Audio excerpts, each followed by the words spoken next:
খুবই সুন্দর হয় এই নবান্ন খেতে। পশ্চিমবাংলার গ্রাম বাংলার একটা খুবই ফেমাস উৎসব হচ্ছে নবান্ন বন্ধুরা।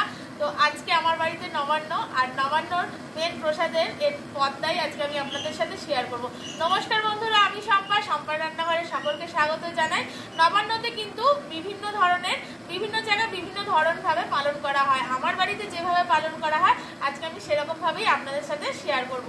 তো প্রথমেই আমি মেন প্রসাদটা বানানোর জন্য এখানে দুধ নিয়ে নিয়েছি। অনেকে দুধটা কাঁচা দেয়, কিন্তু আমাদের পরিবারে হাত জাল দিয়ে দেয়। তো এর জন্য আমি স্টোভের মধ্যে দুধটা আগে প্রথমে খুব ভালো করে জাল দিয়ে নেবো। এখানে আমি 750 ml মতো দুধ নিয়েছি, ভালো করে জাল দিয়ে নামিয়ে নিয়েছি। আর এখানে নিয়েছি নতুন ধানের গুঁড়ি, মানে চালের গুঁড়ি 50 গ্রাম মতো, 750 ml, এর জন্য 50 গ্রাম গুঁড়ি। এখানে গরম অবস্থাতে এটা এখন মিশিয়ে দেবো, অল্প অল্প করে দেব আর এটার সাথে মিশিয়ে দেবো। দিয়ে কিন্তু দুধটাকে একদমই ঠান্ডা করে নেব।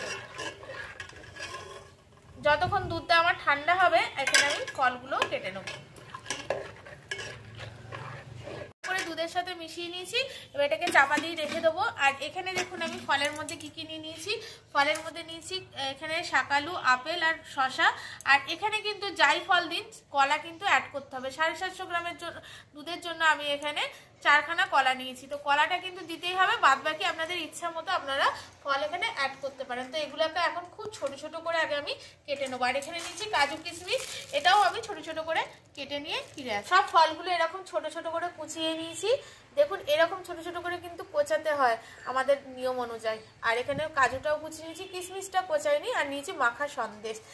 আর এখানে আমি কলাগুলো ছাড়িয়ে নিয়েছি। 200 গ্রাম আমি এখানে খেজুর গুড় নিয়েছি। তো একটা পাত্রে নিয়ে এই কলার সাথে গুড়টাকে খুব ভালো করে মেখে নেব, তারপরে এটার সাথে মেশাবো। তাকে প্রথমে এটা মেখে নেব এরকম করে। খুব ভালো করে কলাটা গুড়ের সাথে মেখে নিয়েছি। এবার সবকিছু উপকরণ আমি এই দুধটার মধ্যে দিয়ে দেবো। আর দুধটা কিন্তু মাথায় রাখবেন, দুধটা কিন্তু ঠান্ডা করে নিতে হবে, নাহলে কিন্তু দুধটা কেটে যাওয়ার সম্ভাবনা থাকবে। এবার এগুলো সবই এর মধ্যে আমি মিশিয়ে দেবো।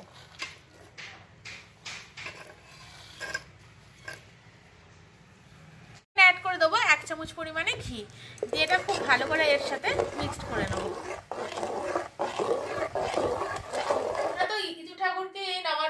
নিবেদন করি, আপনারা কিরকম ভাবে নবান্ন উৎসব করেন আমাকে অবশ্যই কমেন্ট করে জানাবেন। তো এখানে এখন আমি নবান্নটা ইতু ঠাকুরকে নিবেদন করে দেবো বন্ধুরা।